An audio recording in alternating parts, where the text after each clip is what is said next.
नमस्कार।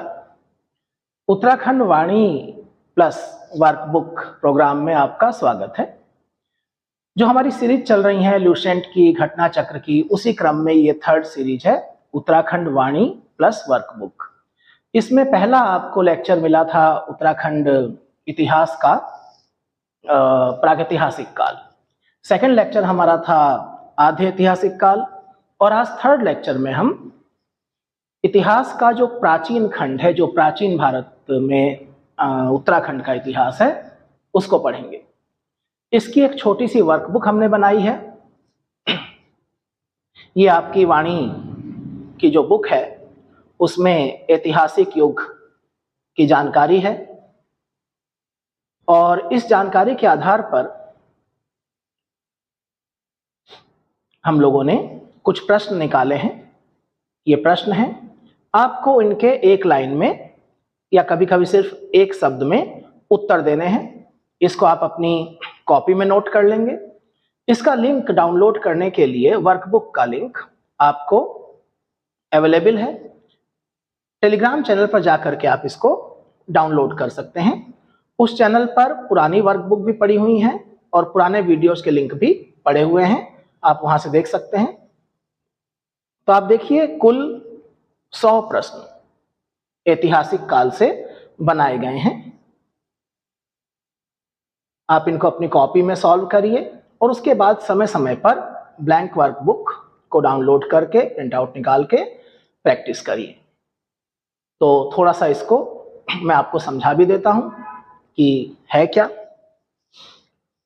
तो ऐतिहासिक युग में प्राचीन काल, मध्यकाल, आधुनिक काल, तो उसमें हम सबसे पहले प्राचीन काल ले रहे हैं। जानकारी के जो स्रोत हैं वो विभिन्न प्रकार के ऐतिहासिक लेख होते हैं। फिर वो लेख चाहे किसी मंदिर की दीवार पर हो, किसी गुफा की दीवार पर हो, या फिर वो शिलालेख हो या रॉक पिलर किसी स्तंभ के ऊपर लिखे हों। तो शिलालेख, मंदिर लेख, गुहा भित्ति लेख। गुहा भित्ति लेख का अर्थ होता है किसी केव, किसी गुफा की दीवार पर कुछ लिखा हुआ हो। यहां तक कि ईंट के ऊपर भी कोई लेख मिल सकता है। मूर्ति पीठिका लेख, एक मूर्ति जो है उसके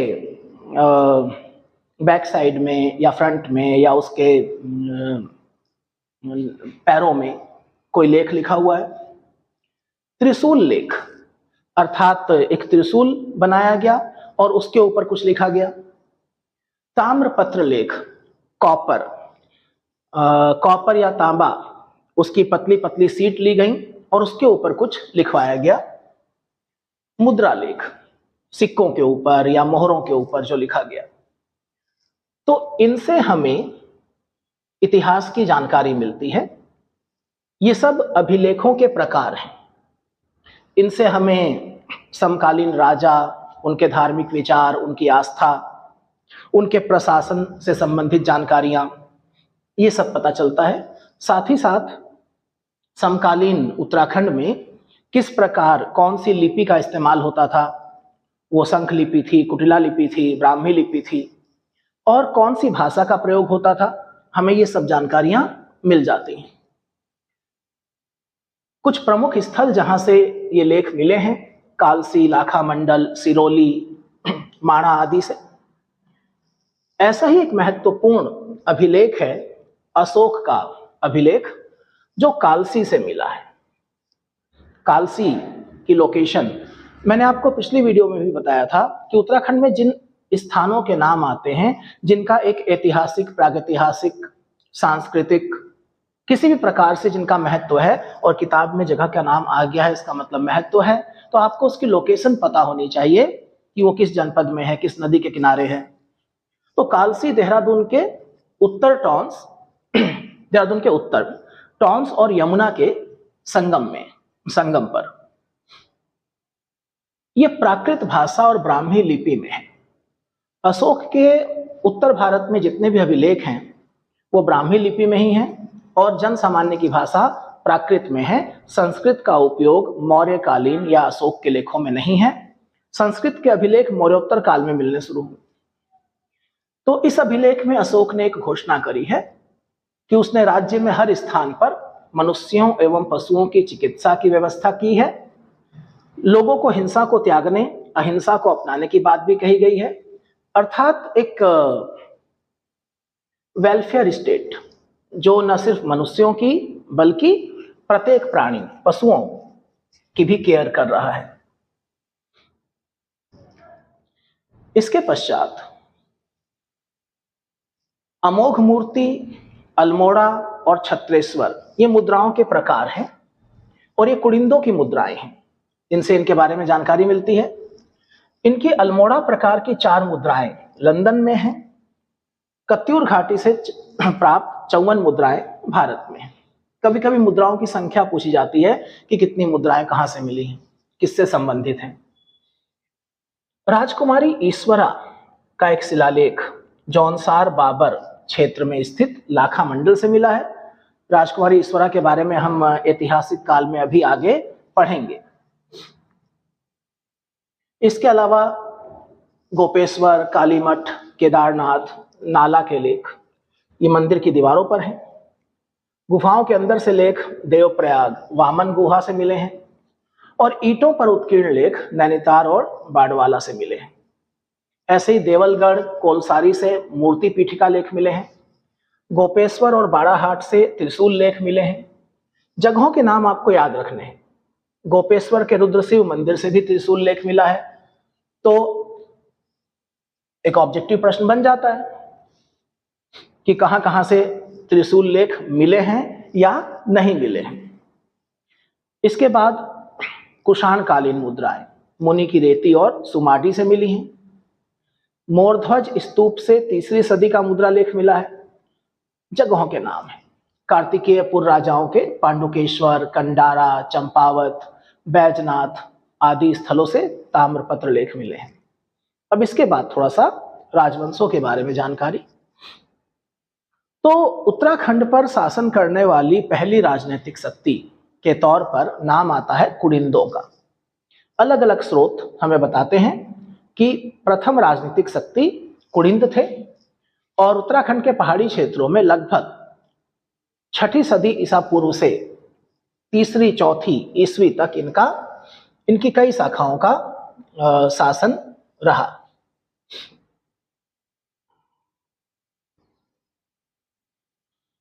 सबसे शक्तिशाली शासक कुड़िंदों में अमोघ मूर्ति था।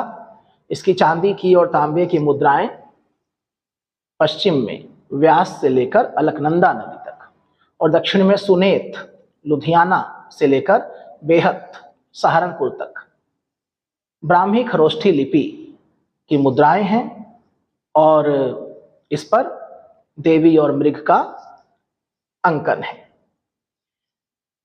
अल्मोड़ा सिक्कों से हमें लगभग 8 कुड़िंद शासकों की जानकारी मिलती है।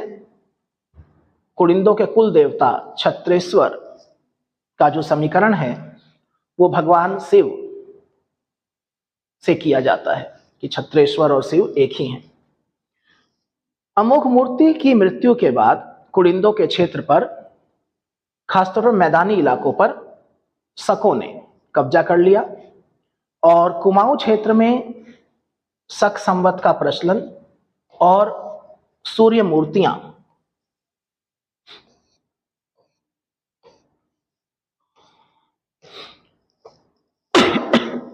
और मंदिर, सूर्य मंदिर की उपस्थिति जो है वो इसका प्रमाण है। शक संवत का प्रचलन, सूर्य मूर्तियां और सूर्य मंदिरों की उपस्थिति शकों के अधिकार की पुष्टि करती हैं। खास तौर पर कटारमल सूर्य मंदिर जो अल्मोड़ा में कोसी के पास है। कुछ कुड़िंद मुद्राओं पर हमें नाम मिलते हैं आसेक, गोमित्र, हरदत्त, शिवदत्त, कुड़िंद शासकों के नाम।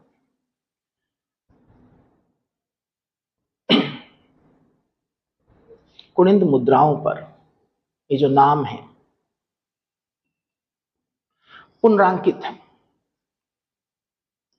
शकों के बाद प्रथम सदी के उत्तरार्ध में जो राज्य का तराई वाला भाग है उस पर कुषाणों ने अधिकार कर लिया।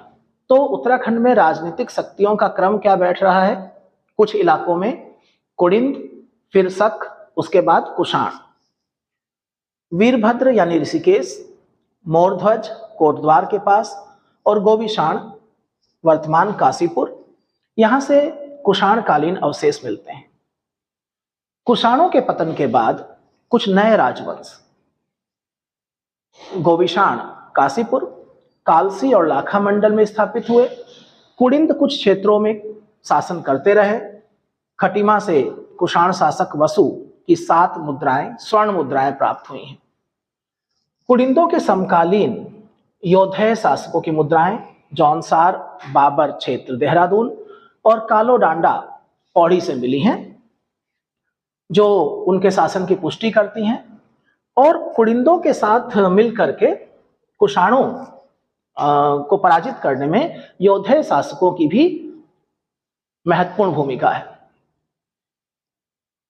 जगत ग्राम देहरादून, बाड़वाला यज्ञ वेदिका, जिसका निर्माण सीलवर्मन नामक राजा ने कराया था।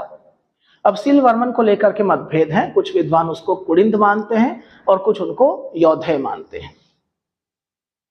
कुछ इतिहासकारों का मानना है कि आगे चलकर कुड़िंद लोगों ने ही कुर्तपुर राज्य की स्थापना की थी, जिसमें एक बड़ा क्षेत्र उत्तराखंड, हिमाचल प्रदेश और रुहेलखंड का उत्तरी भाग सम्मिलित था।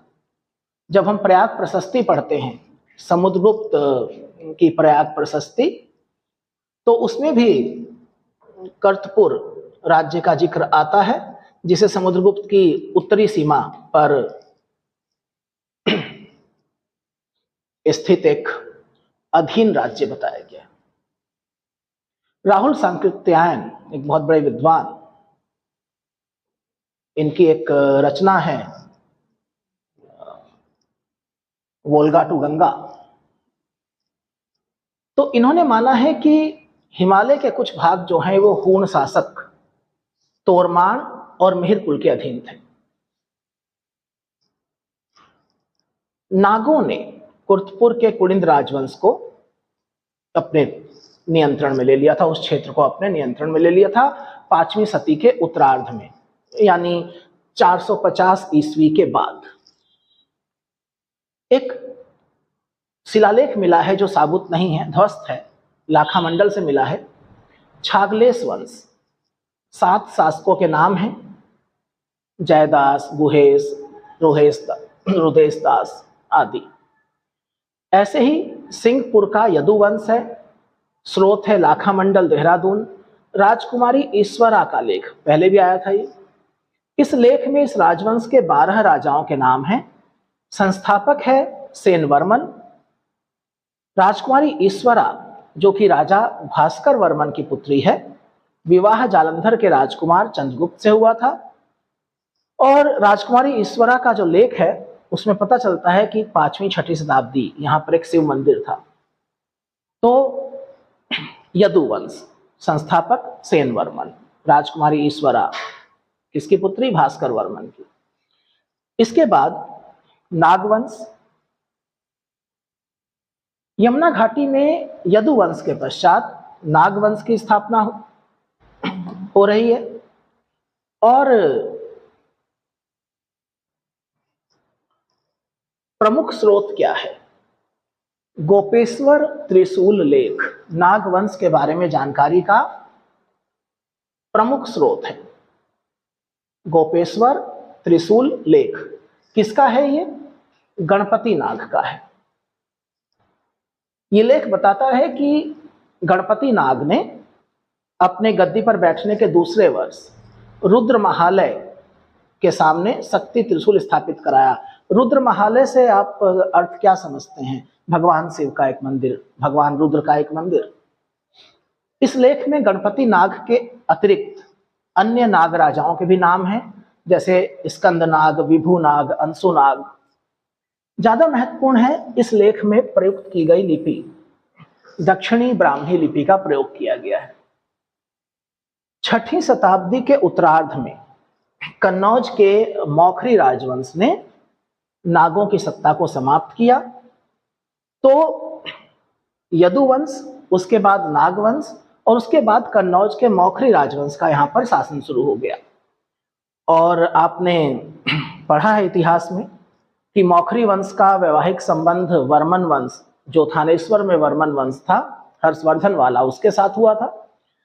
कन्नौज के मौखरी शासक, अंतिम मौखरी शासक ग्रहवर्मा की जब हत्या हो गई तो पूरा का पूरा कन्नौज का इलाका हर्षवर्धन के पास आ गया। एक जिक्र मिलता है कि हर्षवर्धन ने एक पर्वतीय राजकुमारी से विवाह भी किया था। बाणभट्ट के हर्षचरित में भी उत्तराखंड और उत्तराखंड के भ्रमण पर आने वाले लोगों का, तीर्थयात्रियों का जिक्र है। हर्षचरित।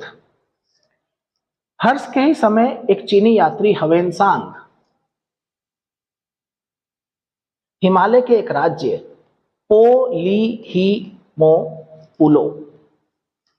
पोलीहिमोपुलो यानी ब्रह्मपुर राज्य में गया था और वो बौद्ध धर्म के लिए प्रसिद्ध था, हर्षवर्धन के अधीन था। उसने यहाँ पर 5 बौद्ध विहार होने का भी उल्लेख किया है।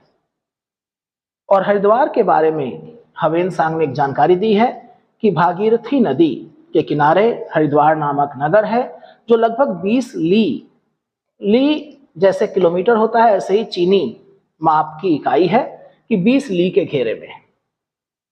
अंग्रेज इतिहासकार कनिंघम आधुनिक गढ़वाल और कुमाऊं वाले पूरे क्षेत्र को, संपूर्ण भूभाग को ब्रह्मपुर मानते हैं।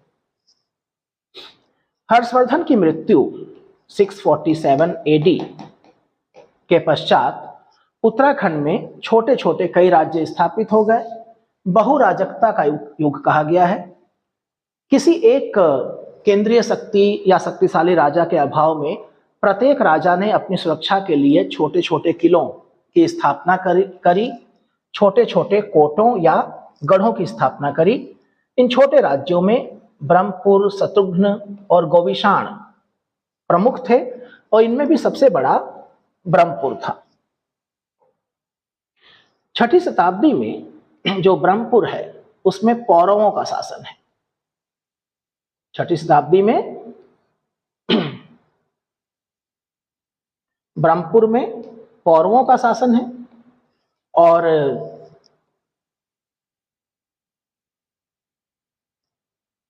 कुछ शासकों के नाम विष्णुवर्मन, वृषवर्मन, अग्निवर्मन।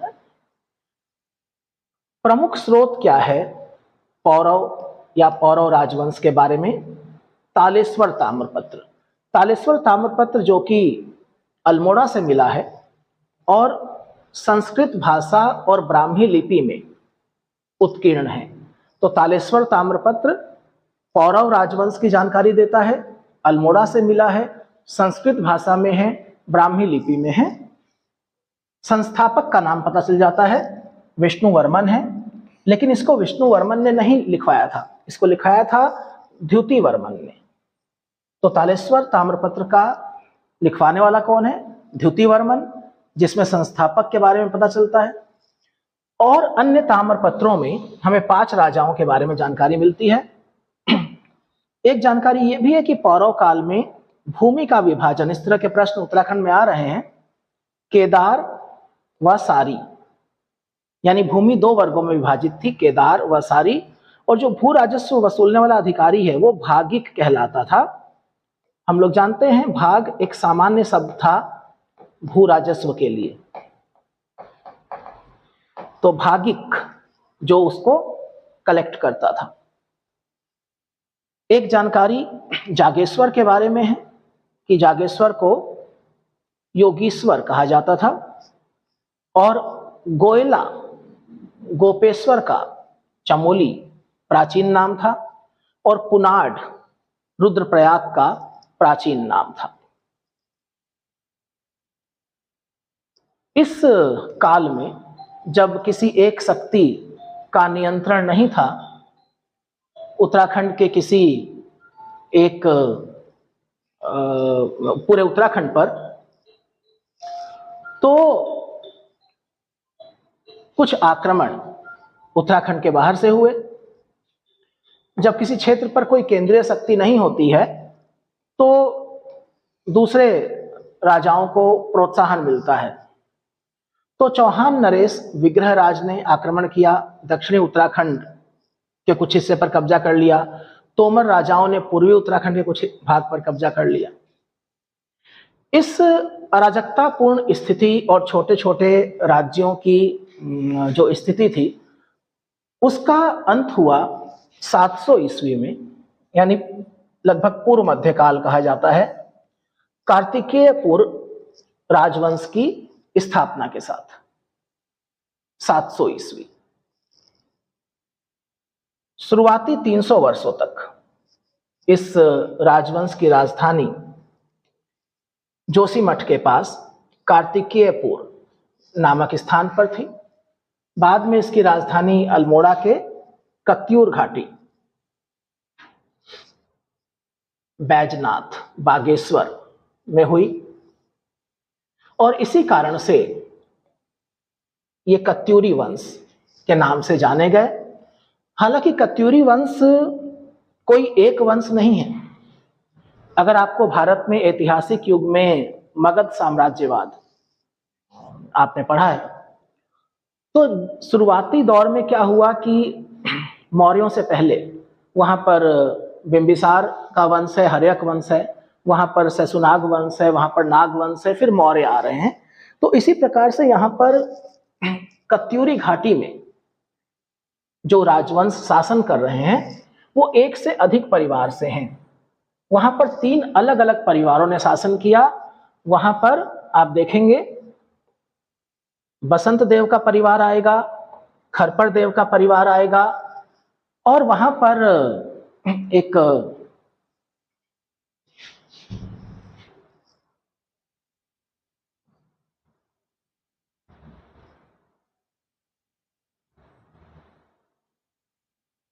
निम्बर, तो बसंत देव, खरपर देव और निम्बर, ये 3 राजवंश यहां पर एक के बाद एक आएंगे।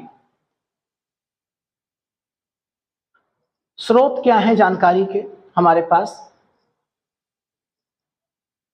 बागेश्वर, कंडारा, पांडुकेश्वर, बैजनाथ आदि जगहों से हमें ताम्रलेख मिले हैं और इन ताम्रलेखों की जो लिपि है वो कुटिला लिपि है।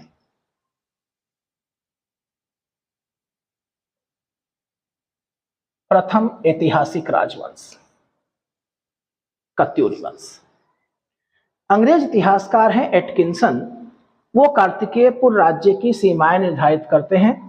उत्तर में तिब्बत, कैलाश, पश्चिम में सतलज नदी, पूर्व में गंडकी और दक्षिण में कठेर रोहेलखंड का इलाका। तो एक विस्तृत इलाका कत्यूरी वंश के पास था। बागेश्वर लेख जो प्रथम राजवंश था यहां पर, उसका प्रथम राजा बसंत देव, बड़ी उपाधि परम भट्टारक, महाराजाधिराज, परमेश्वर। हम जानते हैं कि एक स्वतंत्र शासक ही अपने आप को परम भट्टारक, महाराजाधिराज कह सकता है। अगर कोई सामंत स्थिति का शासक है तो अपने आप को राजा कहेगा या महाराजा कहेगा, लेकिन परम भट्टारक, महाराजाधिराज उपाधि से साबित होता है कि वो बिल्कुल स्वतंत्र शासक था। बागेश्वर के पास उसने एक मंदिर को पूरा एक गांव दान में दिया था, स्वर्णेश्वर नामक गांव। कभी कभी प्रारंभिक परीक्षा में नाम से पूछा जाता है। बागेश्वर लेख में राजा बसंत देव के बाद किन लोगों ने शासन किया स्पष्ट नहीं है, लेकिन खरपर देव का नाम बहुत स्पष्ट है। कश्मीरी इतिहासकार कल्हण अपनी किताब राजतरंगिणी में बताता है कि कश्मीर के शासक ललितादित्य मुक्तापीड़ ने गढ़वाल क्षेत्र को जीता था और इसी आक्रमण के समय खरपर देव ने कार्तिकेयपुर पर कब्जा कर लिया होगा, नए वंश की स्थापना की होगी। खरपर देव कन्नौज के शासक यशोवर्मन का समकालीन था। खरपर देव के बाद उसका बेटा कल्याण राज शासक बना। महारानी लद्धा देवी इसकी पत्नी थी। खरपर देव वंश का अंतिम शासक त्रिभुवन राज था, जो कि खरपर देव का पोता था। इसने भी भारी भरकम उपाधियां ली थी, परम भट्टारक, महाराजाधिराज, परमेश्वर, यानी स्वतंत्र शासक था। त्रिभुवन राज के द्वारा किसी किरात शासक के साथ संधि का जिक्र है और साथ ही साथ एक मंदिर को भूमि दान की चर्चा भी बागेश्वर लेख में की गई है। नालंदा अभिलेख एक जानकारी देता है कि बंगाल के पाल शासक धर्मपाल ने भी गढ़वाल पर आक्रमण किया था। और जैसे यहां पर आपने देखा था कि खरपर देव कब शासक बना, जब कश्मीर के शासक ललितादित्य मुक्तापीड़ ने गढ़वाल क्षेत्र को जीतने का प्रयास किया तो उस समय खरपर देव कार्तिकेयपुर पर कब्जा कर लिया। ठीक इसी प्रकार से आप देखिए यहां पर भी है, जब धर्मपाल जो कि बंगाल का पाल शासक है वो गढ़वाल पर आक्रमण कर रहा है, इसी के बाद कार्तिकेयपुर राज्य में सत्ता परिवर्तन हो रहा है। खरपर देव वंश की जगह पर निम्बर वंश की स्थापना हो रही है और निम्बर बंगाल के पालों के साथ संधि कर ले रहा है। निम्बर की आस्था भगवान शिव में थी, शैव मत को मानने वाला था। जागेश्वर में उसने विमानों का निर्माण कराया था, मंदिर निर्माण का एक प्रकार, इसके लिए विमान शब्द का प्रयोग किया गया है। निम्बर के बाद इष्टगण देव को कार्तिकेयपुर राजवंश का पहला शासक माना जाता है जिसने पूरे उत्तराखंड को एक सूत्र में बांधने का प्रयास किया। ये भी अपने पिता की तरह शैव धर्म को मानता था।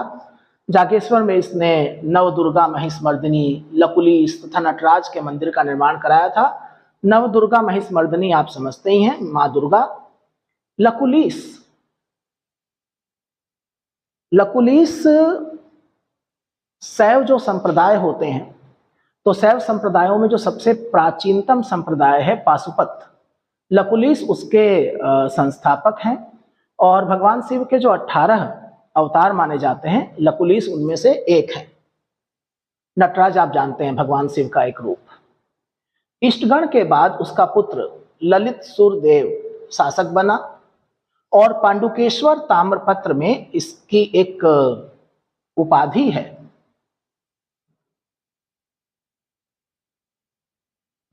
इसको वराह अवतार भगवान विष्णु से तुलना की गई है।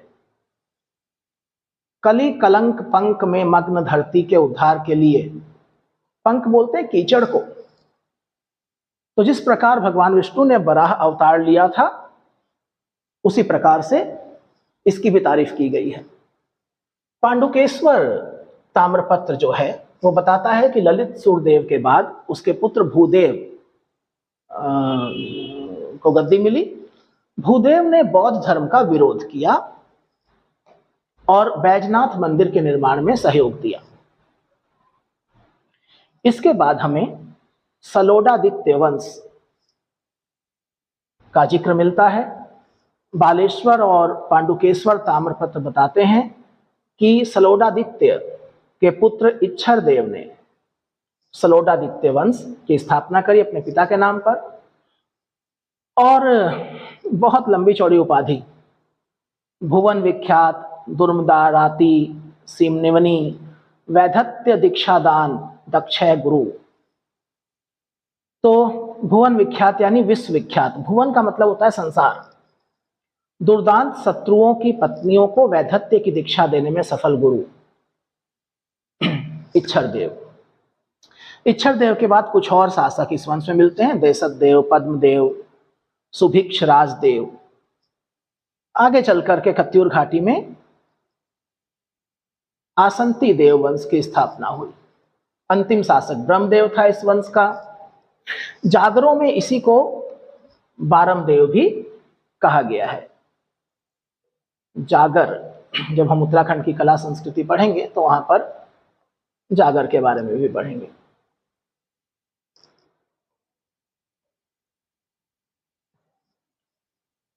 इतिहासकार लक्ष्मीदत्त जोशी ये कहते हैं कि कार्तिकेयपुर के जो राजा थे उनका ओरिजिन अयोध्या का था। राजा शालिवाहन उनके आदि पुरुष थे और इष्ट देवता कार्तिकेय थे। कुमाऊं की जनता कार्तिकेय को अपना लोक देवता मानती है। कार्तिकेय वंश के जो राजा थे उनकी प्रसिद्धि बहुत ज्यादा थी उनके लोक कल्याणकारी राज्यों, उनके लोक कल्याणकारी कार्यों की वजह से। और जब ये खत्म हुआ, जब ये समाप्त हुआ कार्तिकेय पुरवंश, तो कहावत बनी कि सूर्य अस्त हो गया, रात्रि हो गई, अर्थात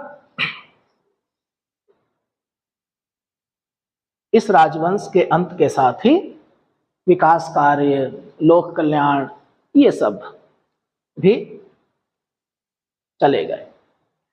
बद्रीदत्त पांडे कार्तिकेयपुर राजाओं को सूर्यवंशी कहते हैं।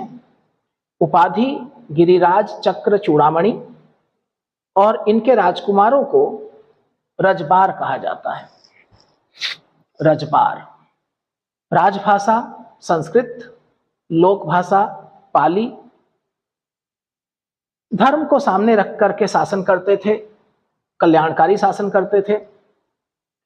पुलों और सड़कों के ऊपर इन्होंने ध्यान दिया था। प्रशासन में शीर्ष स्तर पर राजा होता था। प्रशासनिक सहूलियत के लिए उसको प्रांतों में विभाजित किया गया था, और प्रांतों का जो शासन था वो राज्यपाल, जिसे कि उपरिख कहा जाता था। हम जानते हैं गुप्त काल में भी उपरिख प्रांत के शासन को बोलते थे, प्रांत के शासक को। प्रांतों को जिलों में यानी विषयों में विभाजित किया गया था। पूरे उत्तर भारत में विषय शब्द चलता था, विषयपति, ये सब इतिहास में, सामान्य इतिहास में भी आता है। कत्यूरी राज्य 5 जिलों या विषयों में विभाजित था। इनके नाम आपको याद कर लेने चाहिए। एशाल विषय भागीरथी यमुना के मध्य का क्षेत्र है। टंकणपुर अलकनंदा भागीरथी के बीच का क्षेत्र है। अंतराग अलकनंदा वाला क्षेत्र है। मायापुर हाट विषय हरिद्वार के निकट का क्षेत्र है। कार्तिकेय विषय कत्यूर घाटी से लेकर के गोमती घाटी तक का क्षेत्र। तो ये कुल मिलाकर के 5 प्रशासनिक क्षेत्र थे।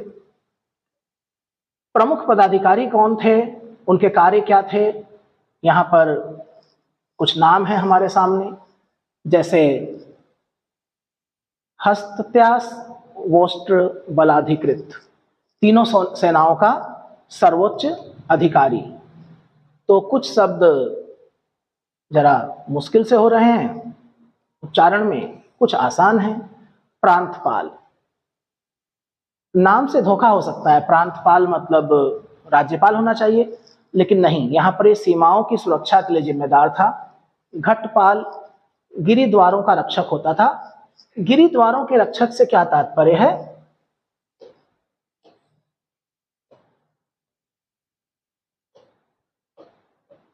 हम इसको दर्रे मान सकते हैं, पासेज। वर्मपाल सीमाओं के पार जाने वाले लोगों पर नजर रखता था, आने वालों पर भी रखता होगा। नरपति नदी घाटी पर आवागमन, चाहे नौकाओं का प्रबंध करना हो। गौलमिक पैदल सेना का प्रमुख अधिकारी। अश्व बलाधिकृत अश्वारोही सेना का प्रमुख सर्वोच्च नायक। हस्ती बलाधिकृत गज सेना का प्रमुख नायक। उष्ट्र बलाधिकृत, ये सब नाम से क्लियर हो जाते हैं, अश्व, हस्ती, उष्ट्र, ऊंट सेना का प्रमुख। दांडिक दंडधारी। खडिक खड़गधारी सिपाही होते थे। दोषापराधिक अपराधियों को पकड़ने वाला सर्वोच्च अधिकारी था। दोषापराधिक।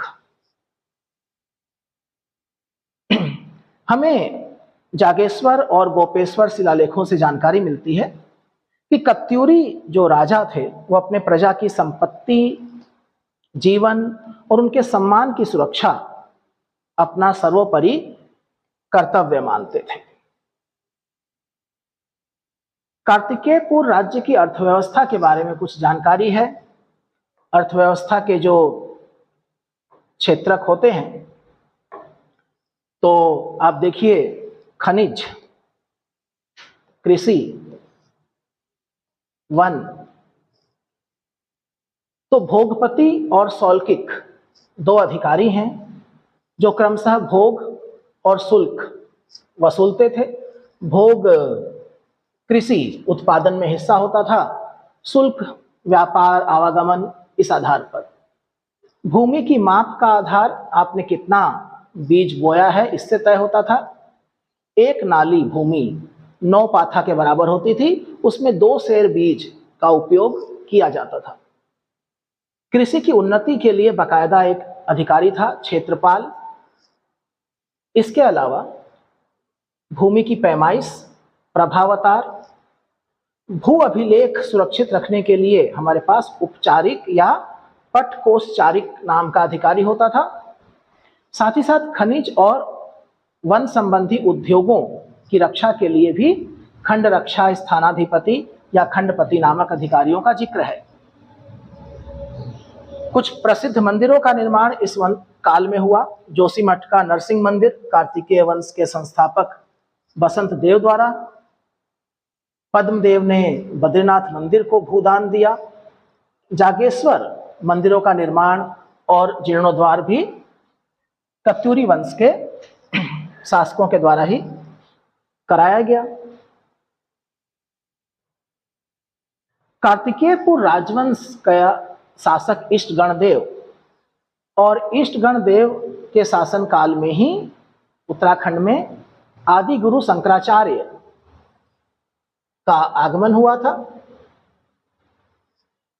इन्होंने इस क्षेत्र में बौद्ध धर्म के प्रभाव को समाप्त करने, हिंदू धर्म की पुनः स्थापना, तो बद्रीनाथ और केदारनाथ मंदिरों का पुनरुद्धार करवाया, ज्योतिर्मठ की स्थापना की और 820 ईस्वी में केदारनाथ में उन्होंने अपने शरीर का त्याग किया।